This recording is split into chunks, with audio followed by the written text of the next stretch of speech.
All right, episode 6. We're here with Bobby Cowdery. Yep. I got it right. You got I it. was practicing it. Of Six Deep, an Akron-based metal band. Thanks for having you, or thanks for coming in, man. We're glad you're here. Absolutely. Thanks for having me. We're kind of following a vein of metal with the Scarred Existence episode, and now we got you guys. You can tell us a little bit about yourself. I'm Bobby. I play bass. I've been playing with Six Deep for a little over 2 years now. We've been a band since around 2020 or so. They wrote, I believe, their first single and their first EP, and then put that out. And they were rolling without a bass player for a while, and I've known the guys for a good few years, just from being involved with that Cleveland metal scene, just going to shows and seeing the guys, and obviously Facebook and Instagram Right. and stuff like that. Once you start seeing familiar faces, and then they pop up on Instagram or Facebook, you're like, yeah, I'll send them a friend request. So Right. Well, and like minds gather. They always seem yeah. to meet somewhere. Right. Yeah, Like if you have a red car and you go to Walmart and you notice you park by 5 other red cars. yeah, exactly. Yeah. Like-minded people gravitate together. Exactly, yeah, and they seen a lot of the videos and the covers that I posted online, so they were familiar with my guitar playing and stuff, and they were talking to me about potentially needing a bass player, and I was like, okay, bass player, I'm a guitar player, maybe I'll hold Right. off and I'll see, and I was just one day I was like, you know what? Why not? Right. And I hit him up and said, hit up our vocalist Brandon. I was like, hey, are you guys still looking for a bass player? He's like, yeah, actually we are. So went up, met the guys, and just to kind of see if we got along and meshed Right. together really well. We did. It was instantaneous, and now they're like my brothers. You know? Oh, very cool. Yeah. Very cool. So they've been in the scene for a while then, right? Yeah, way longer than I have. They've been in many bands for 10, 15 years probably. Right. So And Cleveland, Akron, up the northern area of Ohio seems to be like the belt for metal music. for sure, Like, yeah. the guys in the other band were saying the same thing. They're like, Yeah. that's where you go. And There's so many bands up there, and we're all like one big. It's just a big community. Right, We're right. Just like, just a bunch of friends. We all get super stoked whenever we're on shows together, because it's just like, you're hanging out with your friends. Right, and you get to do something that you love to do with Yeah, people that are cool. Yeah, and- exactly. Yeah, Right. yeah. Right. So, if when you're not listening to the heavier stuff, what I asked the guys in the other band the same thing. Mm-hmm. If I pulled up next to you in an intersection, what would surprise me that's of something that you listen to? I mean, sometimes I'll listen to some like '90s country or something like that, but it's not super duper common. I mean, Right. I'm pretty cut and dry. I play heavy music. I like heavy music. Granted, the stuff that I listen to isn't quite like the stuff that we play in Six Deep, but like I love old school metal. Like I love my Metallicas, my Panteras, Testament, Oh, right. stuff like that. Exodus. That was always one That's of my right. favorite. Yeah, Exodus, stuff like that. The real fast thrashy stuff. Right. That's my bread and butter right there. So I mean that's pretty much what I listen to on the regular. That's cool. But I like some older '90s country. Some songs are just good, man. That's Some right. me and Anthony last week before we started the podcast, we're talking, and we're both firm believers that a song has to have a gestation period for about 20 or 30 years. You'll get when you're old, you'll know this, and you'll be. And it wasn't cool when you were a kid. Mm-hmm. But you're driving home from Hobby Lobby with your wife, and it comes on Sirius Radio, and you're like, "That's a banger, man!" Yeah. I didn't respect it enough when I was Right, a kid. Like that's yeah. a really good tune. Yeah, I've heard that. You get a newfound appreciation. Right, For and music. it's for me, it's always stuff that you would like. Like I would have never admitted that I liked that when I was a teenager. Like what, you wasn't allowed to like that back then. Pull Yeah. your man card if you like It's- that. Yep, 100%. Right. But it's really cool that there's this younger generation that have kept the metal scene going, man. Because it got to a point with a lot of types of music where it was just a niche. It was like I was saying with some other guests, it's like everything isn't it wasn't in a lane. so to speak. Right. Like when you went out to watch a band or out to listen to live music, you were kind of like on a spectrum. You could listen to whatever was playing that night at that club or whatever. But now it's very lane driven. It seems like it's like, okay, there's a metal market, and then there's a rap country market, and then there's, For sure. and it's good to see that there's still nuances of the old stuff and the new young guys too. So. Oh yeah, yeah. It's not super common for there to be like a lot of younger guys playing like an older sound, I guess. But I mean, there's like you said, there's multiple lanes, which is it's always good for people to find a lane to get in and get their creativity. Right, just, right. Put something out. Right, Regardless. right. I think that the way that the younger generation has embraced like metal and even country music, there's guys out there now that are the new outlaw country guys, and it's Yeah. like you need that. You have to have that. You know what I For mean? sure. There's a balance in the music world, and that's part of the balance. And you wouldn't want a bunch of 20-year-old guys playing 90s metal. It would be Right. weird. You know what I Yeah, mean? yeah. And I respect the fact that you guys, not to be too metaphoric, but to pass the torch, and then you guys take the torch and make it better and make it your own and make Yeah. it sound cool and and add your stuff to it. And Yeah, that's very, that's something very that cool. we definitely try to do whenever we're like in writing mode. Is that we try to, I don't know, we try to kind of stay one step ahead, I guess, with like we don't want to sound like every other band that's Right. out right now. We want to take what we like from modern metal and like just kind of mess with it a little bit. Right, and, right. like, throw some weird sounds in there, but yeah, it's our guitarist Devin. Him and I have talked about how he's told me one night that we were writing stuff. He's like, I'm always looking for the next band that's gonna blow up from doing something different. Right. And there's a band out of I think they're out of France. They're called 1056, and we kind of have a similar sound to them. Not like super duper similar, but they do some crazy guitar work, like making weird sounds with their guitars and stuff. They tune their guitars really low. I mean, that's definitely like the next wave, I Right. think, for modern metal for sure. But yeah, that's the one thing. It's just like try to find a way to stand out. Right, right, and every genre is that way, man. For sure. It's like there's been periods in music where it's like it's a good song, but I don't know if there's 5 bands that it could be from. Yeah, you know what I mean. exactly, It yeah. doesn't mean that the song's Yeah. not good. It's just if I can't associate that with a band, then I'm never going to know the rest of their stuff. Exactly. I know you talked about Metallica and things like that. What are your influences? Like you said, you're a guitar player, but Yep. you moved to bass. So if Yeah. you want, what's your influences on either one? When it comes to guitar, James Hetfield, Metallica. Yeah. I mean, that was. I still want to be James Hetfield when I grow up.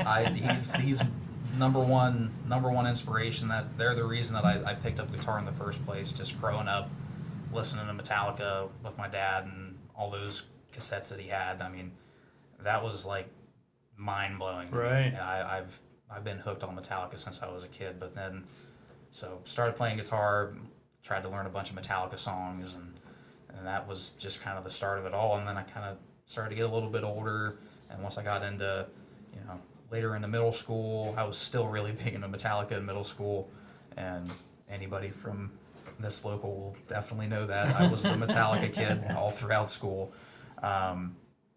But once I got into high school, and I kind of started to find like newer, heavier stuff like Lamb of God, and, Yep. Bullet for My Valentine, and Trivium, and all different kinds of bands, and just kind of started to like find bands that made me say, okay, this sounds like Metallica, but it's new and it's Right. kind of heavier, Right. Right. and they're screaming, which it took me a minute to get into that stuff, but right.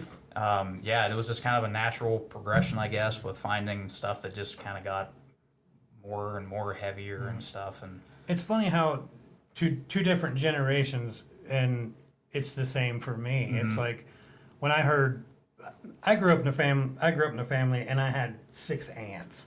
Okay. So my introduction to music as a really young person was, REO Speedwagon and Fleetwood Mac Yeah. and the things that were popular back then. For sure. And then once I heard, like ZZ Top, I was like, well, I didn't even know that kind of stuff existed. Right? And then I thought, well, what else exists? So then, like the first time I heard Metallica, I just thought, what? Wow! Like I didn't even know you could do that.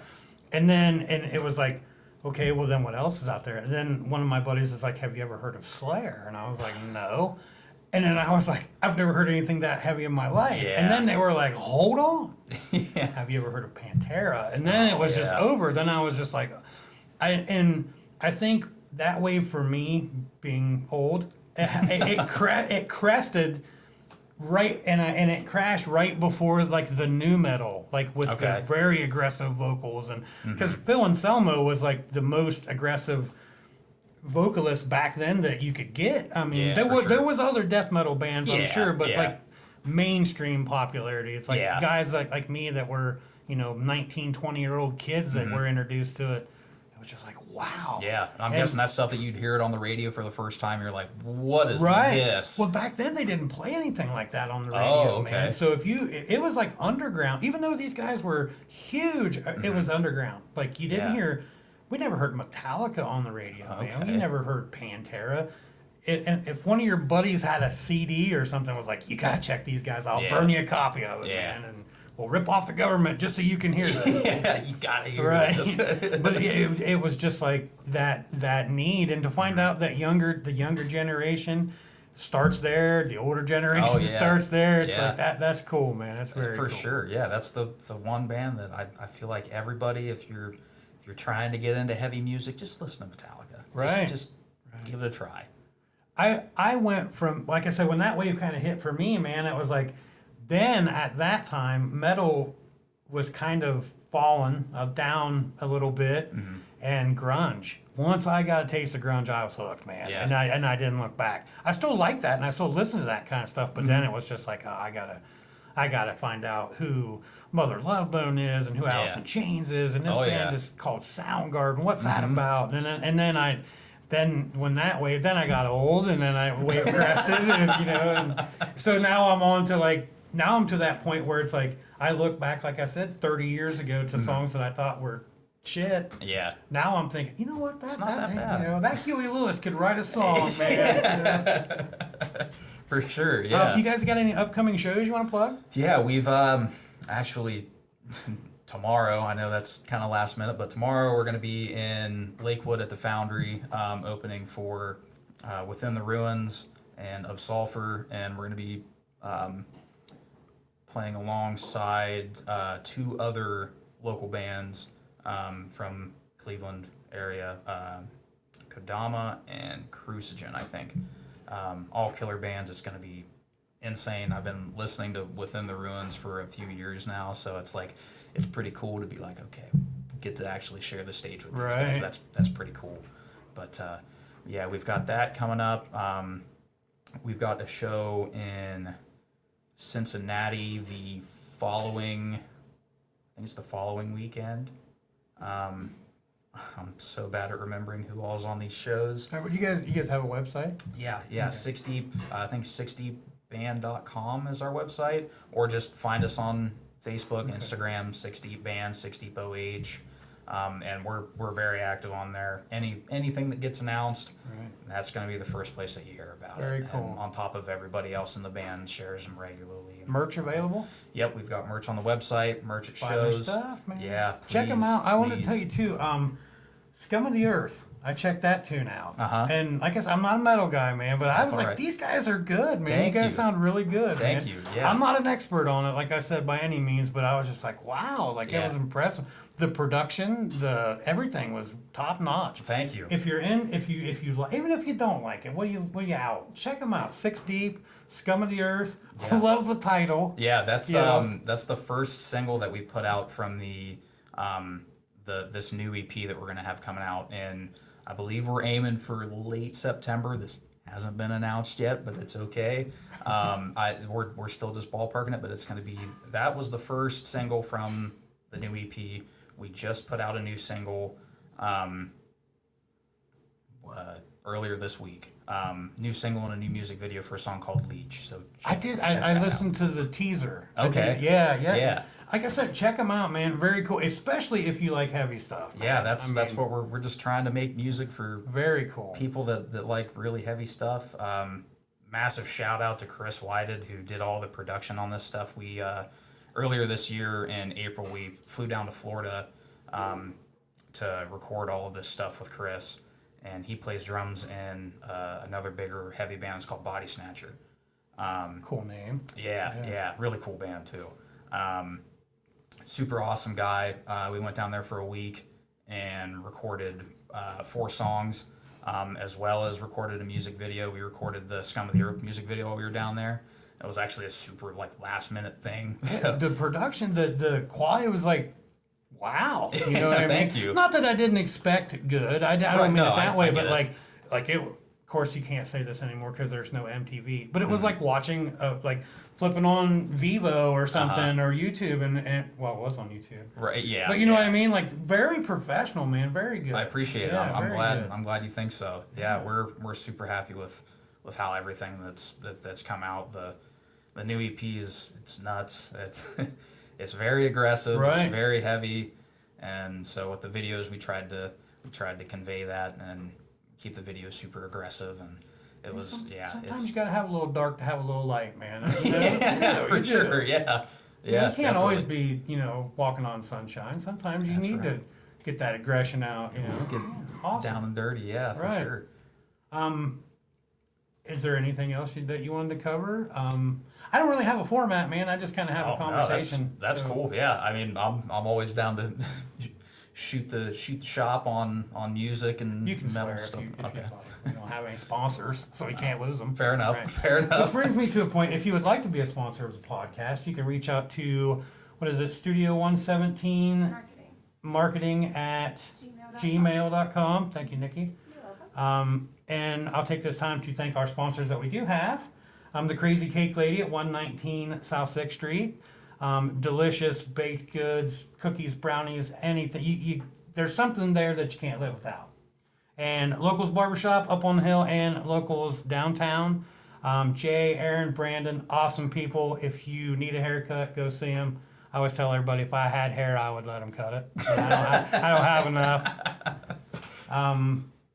I got a question that I ask all my guests, and it has nothing to do with music. Okay. If you had to pick a superhero or superpower, and your choices were the power of flight or the power of invisibility, and you could turn them off at any point, you could turn them on at any point, Okay. which one would you pick and why? And would you use your powers for good or for evil? And there's no judgment. If you pick evil, there's no judgment. There's other guests have picked evil and zero judgment. The host picked evil. So. Oh, Right. okay. How mischievous. Not we've came to the conclusion that evil has other little sub-genres with it. Right, Like yeah. just mischievous evil, like depancing people or Yeah. putting Nair in their shampoo or something, Oh my harmless, Yeah, like a Robin Hood type Right, thing. right, yeah. I don't know. I would probably go with flying. Just because since I live so far away, it's not really so far away, but my band's based out of Akron. I'm local here to Coshocton, so that's like an hour and 15, 20-minute drive. So if I could just fly right up there and be up there like that, that would be awesome. We've only done 6 episodes, and I don't remember the exact count because I can't count that high. But most of the people that have said flight, it's been for that exact same reason. Yeah. Anthony sat where you're sitting, and he was like, I'm 3 hours from home after a gig. If I could just be home, he said that would be amazing. Yeah, no, that's how I was feeling earlier this year. We went on our first tour this year in March, and we were in New York, Detroit, Louisville, Kentucky, Baltimore, and all of those. After we played, I'm like, man, if I could just be home in my bed right now, that would be amazing. So that flight would have came in handy right there. And would you use it for good or evil? I would say for good. Yeah. That's not bad. That's not bad. Yeah. I don't know how I could use flight for well. I guess, yeah, I don't know. Well, you could like fly up to people's windows and knock on them and then fly And away. fly out, or- yeah. Like ding dong ditch Put somebody. someone's dog on their roof or something. Not a dog. I love dogs. Maybe a possum. A cat? Oh. Yeah. I just thought of something that I don't want to catch. Yeah. Yeah. Some kind of marmot. Yeah, like a raccoon. Right. Yeah. Yeah. They're everywhere. They really are. And they'll come right to you if you have like a Snickers bar or something. They are, Yeah, they're not bashful if you've Right. got food. Well, the guys in Filthy Heathens had, which sounds like a metal band name now that I think about Filthy it. Heathens. Yeah, the Filthy Heathens. The Bronson said that he would pick Flight because within the power of flight, he could harness the power of invisibility because he could fly so high that no one could see him.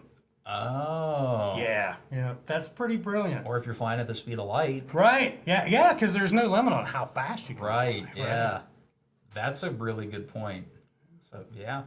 See, we're just trying to solve all the world's problems here. Exactly. If they would just ask us. Yeah, we've got the The answers. phone lines are open. Yeah. Well, Bobby, thank you very much for coming in, man. Absolutely. Thank you And for having me. check them out, Six Deep. If you're into heavy stuff, if you're not into heavy stuff, check them out. Remember to like and subscribe. Go to their page, like and subscribe to their YouTube channel. Yes, we are on YouTube. Yes. 6 Deep, the number 6, and lowercase d and deep, no space. No space. Yeah, we're on just about everything: YouTube, Spotify, Apple Music, Tidal, wherever you listen to music, wherever you watch stuff, we're on it. Okay, so where did the name Six Deep came from? I forgot to ask you. That Is it like grave, 6 feet deep? sure, yeah. I really don't know. I think that was just I don't know, something that I think our vocalist or maybe our guitarist Devin might have had the idea to come up with it. I mean, it's cool. It fits. It works. Yeah. Yeah, and then our first EP was called Seven Deadly, so that kind of like went with Right. the number game and everything like that. I was in a band called Kentucky Fried Children. Okay. But we had to spell fried with a PH because we played at a club and the guy abbreviated it and he put KFC. Oh, So that's we're like, well, we can't do that's that. a That's no-no. the Chicken Shack. So Yeah. we changed the spelling. So meanings of bands, Fried like with a PH. when we went to KPC and we would play somewhere and somebody say, inevitably they would be like, what does it stand for? Uh-huh. We would tell them something different every time. KPC. Yeah, we would tell them something different every time. Like the singer, I would say something, the bass player would say something completely different. So it's hard to tell how many versions of that's floating around underneath or somewhere. Yes. But once again, man, thanks for coming on the show. Absolutely. I appreciate Thanks for you, having man. me. Six Deep, check them out. It'll be worth your time, man. Appreciate it. All right, I guess we're out. Thanks, man. Yeah, Appreciate of course. it. Thank you.